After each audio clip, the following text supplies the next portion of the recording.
नमस्कार। मानव सभ्यता और शेष प्राणी नाम के इस चैनल पर आप सभी का मैं स्वागत करता हूँ। देखिए, मैंने बहुत समय पहले एक वीडियो पोस्ट किया था जिसका नाम था प्राणायाम क्या है। वो इसलिए मैंने किया था कि जीवन में जो है प्राणायाम की बड़ा महत्व है, और यदि लोग इस महत्व को समझेंगे और ये करेंगे तो वे इससे लाभ उठा सकते हैं। लेकिन मनुष्य का जो प्राणायाम है उसमें पारंगत होना अति आवश्यक है यदि वे लाभ उठाना चाहें तो। और यदि वो जो है बिना पारंगत हुए ही, या ये कह सकते हैं बिना पारंगत की शरण में गए हुए ही प्राणायाम करेंगे, हम आपको प्राणायाम के विषय में बता सकते हैं, आप उसका अनुसरण कर सकते हैं, किंतु यदि आप किसी के संग रह करके उस विधि को करें तो अत्यंत लाभ होता है। प्राणायाम विधि क्या है? एक दिन मैंने आपको बताया था, जो मैंने एक पुस्तक पढ़ी थी, वो पुस्तक अभी मेरे हाथ में है, बहुत पहले पढ़ी थी, तो उसमें जो है प्राणायाम की शास्त्रीय विधि का वर्णन है। आज हम बताते हैं शास्त्रीय विधि क्या है और वो शास्त्रीय विधि से होता क्या है। योग के 8 अंगों में से प्रथम जो 5 अंग हैं, जिसको कहते हैं यम, नियम, आसन, प्राणायाम और प्रत्याहार, ये 5 हैं। संप्रजात समाधि के साधन होने से बहिरंग साधन और अंत के 3, और अंत के जो 3 हैं वो धारणा, ध्यान, समाधि अंतरंग साधन कहलाते हैं।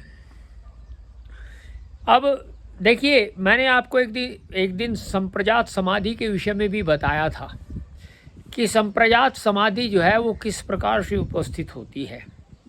यदि मनुष्य योग के, अष्टांग योग के 5 प्रथम जो नियम हैं या ये कह सकते हैं अंग हैं, उनका पालन करे तो उसके समक्ष जो है संप्रजात समाधि उपस्थित हो जाती है। और जो बाद के 3 हैं, धारणा, ध्यान और समाधि, जो मनुष्य को संप्रजात समाधि की ओर, असंप्रजात समाधि की ओर अग्रसर करते हैं। ये अंतरंग साधन संप्रजात समाधि के साक्षात साधन हैं। प्रथम के बहिरंग और अंत के अंतरंग साधन क्यों कहलाते हैं?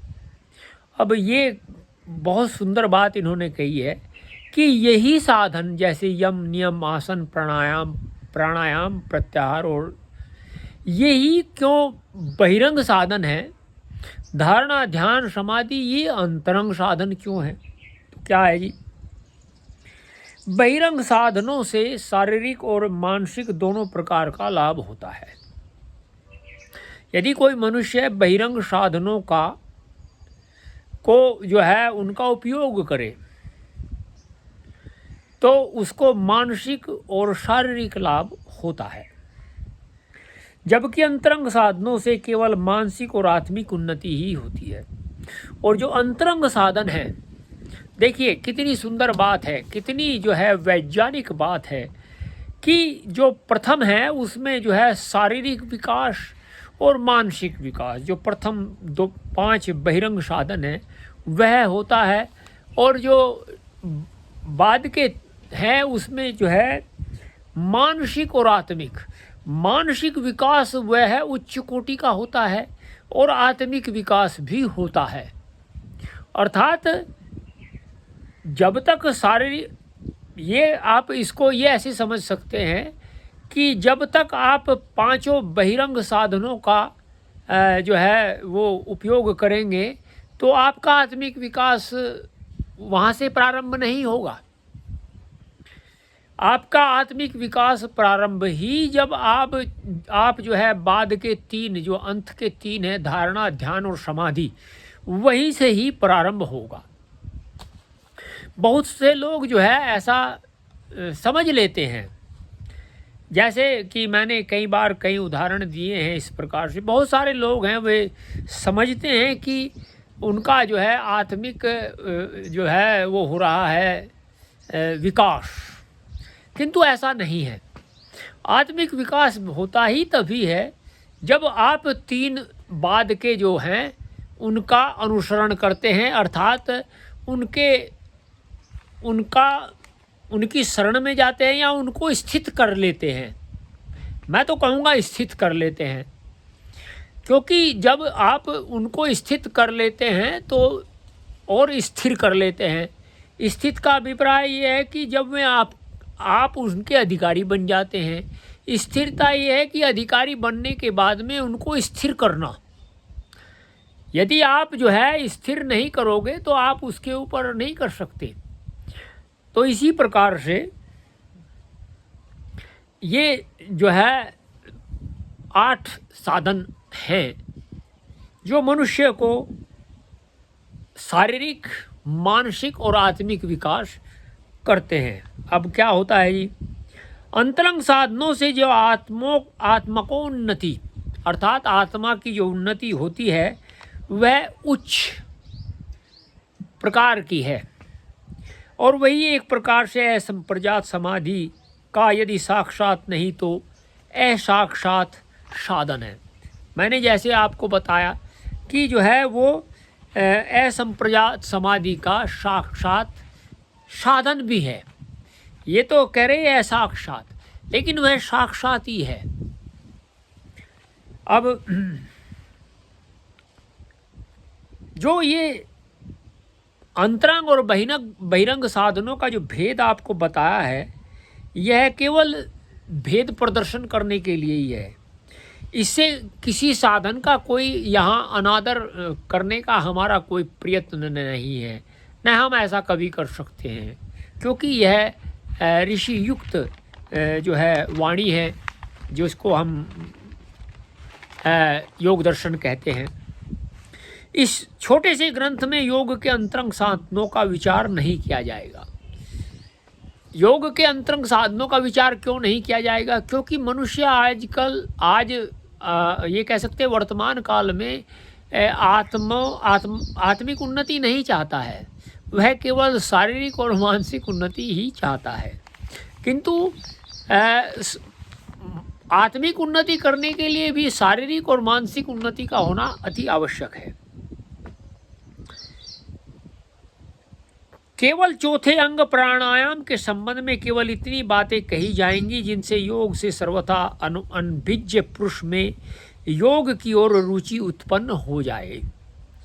तो योग में रुचि भी उत्पन्न करनी पड़ती है। योग में रुचि ऐसे ही नहीं आती जैसे लोग समझते हैं कि आप जो है मैं योग में मेरी रुचि आ गई। नहीं, योग में रुचि उत्पन्न होती है, और वो उत्पन्न होती है जब आप उस मार्ग पर होते हैं। जब उस मार्ग पर आप नहीं होते हैं तो उससे आप रुचि नहीं उत्पन्न होती है। वह एक प्रकार का जो है ये कह सकते हैं कि मनुष्य के अंदर कभी कभी इस प्रकार के विचार उत्पन्न हो जाते हैं। प्रारंभिक साधन को प्रारंभ भी कर सके, और जो इसके प्रारंभिक साधन हैं, जब योग में जो रुचि उत्पन्न होती है उसको प्रारंभ तभी किया जाता है। कैसे? यह दुख की बात है कि भारत निवासी आर्य जाति के सुपुत्र अपने पूर्वजों की विद्या योग के उद्देश्य से अनभिज्ञ हैं। ये तो अवश्य ही ऐसा है। दुख के योग वास्तव में पूर्वी मनोविज्ञान, ईस्टर्न साइकोलॉजी जिसको बोलते हैं, है। योग के सूत्रों और उन पर किए हुए व्यास मुनि के भाष्य आदि से हम शरीर के अंतरंग से अंतरंग अंतःकरणों का ज्ञान प्राप्त करते और किस प्रकार वे उन्नत किए जा सकते हैं इसकी भी जानकारी प्राप्त करते हैं। मैं ऐसा मानता हूँ, वैसे जानता भी हूँ कि जो ये हमारा शरीर साधन है किसी कार्य को करने का, जैसे आयुर्वेद में आया है, शरीरम खलु धर्मम साधनम, शरीर सभी धर्मों का साधन है। तो जो साधन है, हम यदि खेती करते हैं तो अपने साधनों को सदैव जो है उनको अच्छी प्रकार से हम उनका जो है जैसे मार्जन करते हैं, उनको जो है उपयोग अच्छी प्रकार से करते हैं। किंतु शरीर का शरीर जो साधन है उसका मार्जन हम नहीं करते। शरीर का मार्जन, जैसे कि मैं आपको एक घटना बताता हूँ। मैं 2-3 दिन पहले एक व्यक्ति से मिला था। उस व्यक्ति ने कहा कि मुझे श्वास की ऐसी समस्या है बहुत भारी।